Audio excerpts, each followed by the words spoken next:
Nah, kalian pernah bertanya-tanya nggak gimana caranya para Yonko ini bisa sampai di puncak dunia bajak laut One Piece-nya tuh?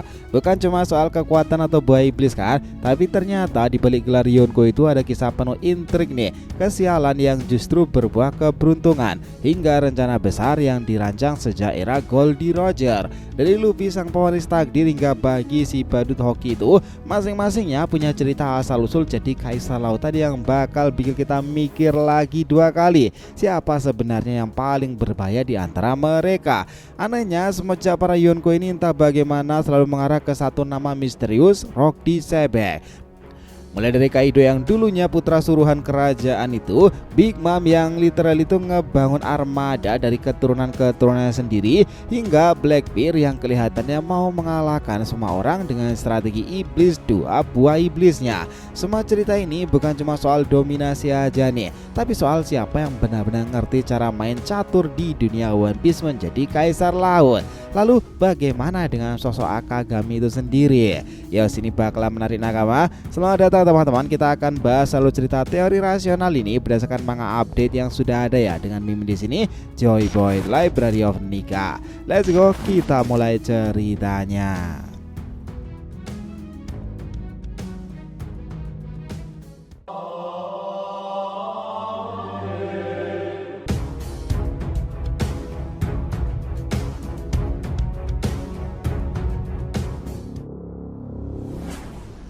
Oh iya, biar terus bisa berinteraksi dengan kalian, subscribe ya di channel ini dan bantu ramein video ini pula, oke? Disclaimer, ini adalah hipotesa dari teori resmi ya, bukan alur cerita. Kita sudah menandai di bagian atas thumbnail alur teori dan juga alur ceritanya. Jadi feel free ya nakama lebih menikmatinya versi mana, oke? Yuk kita masuk ke pembahasannya. Jadi itu nakama, setiap kali para Yonko disebut, yang terbayang pasti adalah para monster lautan paling berbahaya di sejarah One Piece. Tapi sedikit yang tahu bahwa gelar Yonko itu sendiri sebenarnya bukanlah titel resmi yang ditetapkan pemerintahan dunia. Justru media seperti Big News Morgan lah yang memainkan peran penting dalam menentukan siapa yang layak disebut sebagai kaisar lautan. Semua itu dimulai dari satu sosok yang paling tak biasa, dialah Monkey D. Luffy. Luffy sendiri menjadi Yonko bukan sekedar karena popularitas atau armada besarnya. Ia mendapatkan gelar itu dengan cara paling brutal, mengalahkan Yonko sebelumnya, Kaido di Wano Kuni. Pertarungan hidup dan mati antara dua era berakhir dengan kekalahan sang raja binatang buas. Sejak saat itulah dia tak punya pilihan lain selain mengakui Luffy sebagai salah satu kekuatan besar di lautan sekarang ini. Yang menarik itu adalah sebenarnya nama Luffy sudah ramai disebut-sebut sebagai Yonko kelima sejak peristiwa di Whole Cake Island. Tapi kala itu para petinggi dunia bajak laut tahu bahwa kekuatan Luffy masih belum setara dengan para Yonko sejati. Itu berubah setelah pertempuran di Wano Kuni ya, saat kekuatan Luffy berkembang pesat hingga mencapai bentuk barunya gear kelima Nika. Namun kekuatan saja tak cukup, Luffy juga punya faktor lain yang ngebuatnya layak jadi Yonko nih, pengaruh. Di Dressrosa sendiri, aliansi besar terbentuk saat 7 kapten bajak laut menyatakan kesetiaan mereka kepadanya. Armada besar yang disebut sebagai armada besar topi jerami itu memberikan Luffy daya tempur setara dengan kekuatan politik sebuah negara besar. Ditambah lagi wilayah-wilayah seperti Pulau Manusia Ikan, Wano Kuni kini berada di bawah perlindungannya kan, jelas itu luar biasa. Nah, bandingkan ini dengan Kaido, pria yang disebut sebagai makhluk terkuat di dunia itu. Kaido bukanlah bajak laut yang naik daun karena keberuntungan. Ia dibentuk dari penderitaan sejak masa kecilnya. Lahir di kerajaan vodka, Kaido diperlakukan sebagai senjata oleh negerinya sendiri, dikirim untuk menjarah negeri lain demi membayar upeti ke Tenryubito. Akhirnya ia dijual ke angkatan laut kan. Namun Kaido ini bukanlah tipe orang yang bisa ditahan. Ia melarikan diri berkali-kali, bahkan sambil menghabiskan persediaan makanan kapal marinir seperti sedang makan bareng tuh. Tapi lebih dari itu, Kaido juga pernah menjadi bahan eksperimen, hal yang masih misterius hingga sekarang ini. Disinilah ia bertemu dengan King, tangan kanannya, dan mulai membangun pasukan dari para pemakan buah iblis tipe Zoan. Pasukan ini yang kelak dikenal sebagai bajak laut Beast dibentuk dengan bantuan seseorang bernama Hanafuda. mantan sisi bukai sekaligus kolektor buah iblis Zoan tersebut nih. Tapi semua itu baru mungkin terjadi setelah Kaido keluar dari kru bajak laut legendaris Rocks, dan Kaido adalah bagian dari penyerbuan ke God Valley itu. Besar kemungkinan disitulah ia mendapatkan buah iblis yang sekarang ini didapati. Karena ya setelah era Rocks itu berakhir, Kaido tuh mulai ngebangun impian untuk menguasai dunia lewat perang-perang lagi. Ia menjadikan Wano Kuni sebagai pabrik senjata, mempersenjatai pasukannya dan menjadi aliansi dengan Big Mom. Namun semua ambisinya hancur total saat generasi baru Luffy dan sekutunya itu datang menyerang. Ironisnya, Luffy yang ngebangkitin gear kelima malah justru menjadi Joy Boy baru, sesuatu yang selama ini Kaido cari-cari tetapi tak bisa dia raih. Itulah yang berbeda dengan Kaido, teman-teman. Lalu ada yang dahulu itu yang dikenal sebagai Whitebeard Shirohige, Yonko yang tujuan hidupnya jauh lebih sederhana. Ia hanya ingin sebagai menjadi keluarga nih. Pria bernama asli Edward Newgate ini punya kekuatan gempa yang bisa memecah laut loh. Tapi yang dia cari bukanlah kekuasaan, melainkan tempat di mana ia bisa merasa menjadi bagian dari sesuatu. Karena bagi Whitebeard sendiri, kru bajak lautnya adalah putra-putranya sendiri dan ia adalah ayah dari mereka. Itulah yang menarik cuy. Namun ya, Shirohige juga punya misi yang lebih besar, menjaga keseimbangan dunia. Setelah kematian Roger dan dimulai era bajak laut besar itu, dunia butuh seseorang yang cukup kuat untuk menahan kekacauan. Whitebeard menjadi pilar tersebut, menjaga stabilitas di New World dan memastikan tidak ada yang terlalu jauh menyimpang sebelum waktu yang tepat tiba, itu waktu yang sudah Roger prediksi nakama. Karena awalnya ya semua orang itu berharap Ace lah yang akan mewarisi kehendak Roger, tapi nasib malah berkata lain. Setelah kematian Ace dan Whitebeard itu, dunia kehilangan penyeimbangnya dan kekosongan itu mulai diisi oleh orang-orang yang tujuan hidupnya jauh dari damai. Contohnya Big Mom, Yonko yang memimpin seluruh kerajaan hanya dengan menggunakan putra-putranya sendiri keturunannya. Kalau Lin Lin alias Big Mom itu ngebangun Toto Island sebagai utopia yang ia impikan sejak kecil. Masa lalu kelam, ditinggalkan orang tua, dihianati figur ibu pengganti dan akhirnya ngebangun kerajaannya sendiri. Karena sejak remaja ia sudah melahirkan putra-putra yang kemudian jadi pasukan bajak laut terkuatnya. Para keturunan tersebut memang luar biasa sih. Bahkan kekuatannya berasal dari buah iblis yang bisa mencuri jiwa untuk memasukkan kembali ke benda-benda mati.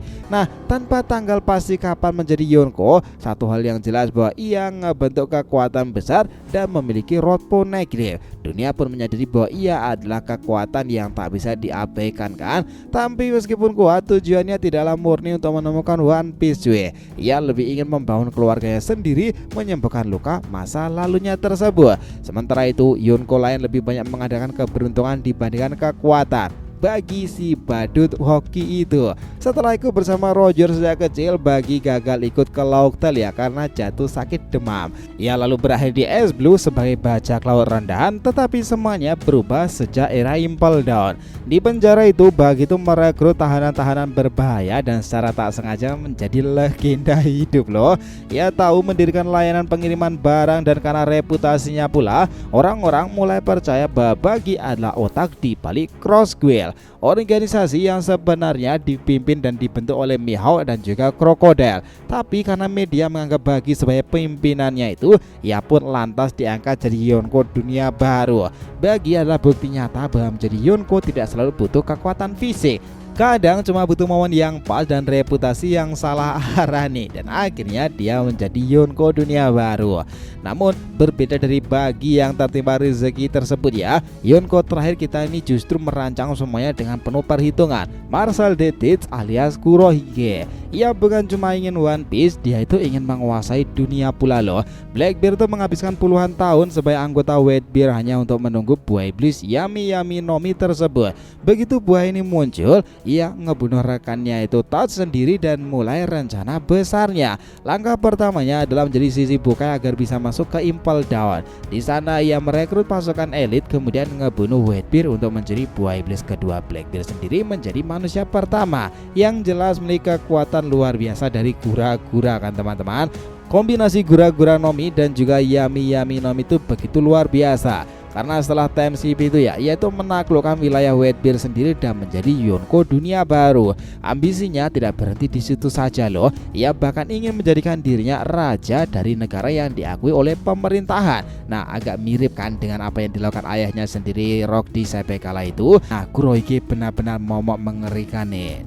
Dan akhirnya kita sampai pula pada sosok Akagami Nosa, satu-satunya Yonko yang misterinya itu justru makin dalam seiring waktu. Dulu semua orang pikir sang itu hanyalah pria santai yang suka mabuk dan tidak terlalu peduli dengan One Piece nih. Tapi ternyata ia adalah putra dari keluarga Tenryubito Garland. Diambil oleh Roger dari God Valley itu saat masih debaya dan juga ikut dalam rencana besar dalam menjaga keseimbangan dunia. 6 tahun sebelum cerita utama, sang menangkap Pangeran Loki dari Elbap yang sedang mengamuk di lautan. Ia diyakini sebagai peristiwa penting yang kemudian diakui sebagai Yonko dunia baru. Karena sejak saat itu sang itu berperan sebagai penyeimbang dunia ya, menghentikan Kaido, ngebujuk Ace sendiri, menjaga agar dunia tidak terlalu cepat menuju kehancuran. Tapi sekarang ini ia berkata bahwa ia juga ingin mencari One Piece. Apakah ini berarti pengkhianatan terhadap rencana awal Roger atau justru bagian dari rencana itu sendiri? Semua itu ngebawa kita pada satu nama, yakni Rock Disciple ya nakama, kapten bajak laut legendaris sebelum era Roger. Pria yang mengumpulkan Kaido, Big Mom, Whitebeard dalam satu kapal.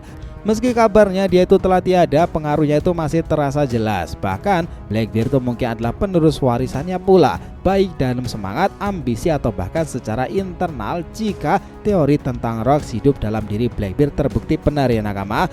Dan dari situ kita bisa melihat satu langkah benang merah para Yonko bukan sekedar simbol kekuatan aja. Mereka itu adalah titik temu antara ambisi, warisan, trauma masa lalu, dan juga paling penting lagi, pengaruh terhadap masa depan dunia. Entah sebab mereka itu datang dari penderitaan seperti Kaido, kesepian seperti Big Mom, atau kesederhanaan seperti Whitebeard, kelicikan seperti Kurohige, atau keberuntungan seperti Buggy sendiri nih. Semua menyatu dalam satu panggung besar yang sedang menuju akhir. Tapi memang benar nih bahwa Akagami Sang akan mainkan peranan sangat vital di chapter-chapter mendatang ini. Saga One Piece sudah katakan ya, jika sang sudah banyak terlibat, maka ending One Piece kian mendekati ujungnya dan semuanya bakal menarik sih dalam saga kedepannya nanti. Jadi kalau mau disimpulkan ya nakama, setelah ngebongkar semua perjalanan jadi Yonko dari para tokoh besar itu tersebut nih, kelihatan jelas ya kalau gelar Kaisar Lautan itu bukanlah cuma soal kuat-kuatan aja. Luffy jadi Yonko karena mengalahkan Yonko lain, Kaido karena menguasai Wano Kuni jadi monster perang, Big Mom karena membangun kerajaan keluarga bajak laut sendiri, Whitebeard karena jadi penyeimbang dunia selera Roger, bahkan Buggy sendiri kesialan yang jadi keberuntungan kan. Nah, sang sendiri mungkin dia adalah bidak kunci yang Roger pasang dari awal sendiri. Setelah mengalahkan orang-orang besar lainnya atau bahkan raksasa terkutuk Loki ya, masih ada peranan-peranan penting untuk sosok Akagami. Tapi dari semua ini, hal yang penting pula, status Yonko adalah cermin dari kekuatan, pengaruh, dan terkadang narasi media sih. Di balik semua kekacauan itu, mereka semua pernah jadi bagian dari warisan lebih besar, yakni Rocks, Roger, atau bahkan Joy Boy. Semakin kita dekat dengan akhir cerita One Piece, makin jelas kalau bentrokan para Yonko ini bukan cuma soal siapa yang paling kuat, tetapi siapa yang paling siap untuk mengubah sejarah dunia nakama. Segalanya kian menarik aja kan. Jadi itulah tadi ya bahasan kita mengenai apa yang terjadi tentang informasi One Piece ke depannya. Terima kasih banyak telah mengikuti cerita ini sampai akhir. Jika kalian punya pendapat, langsung aja komentar di bawah nih dan kita akan usahakan respon, oke? Sampai jumpa di video selanjutnya nakama, dan Joy Boy Sang Nika telah kembali ke peradaban One Piece.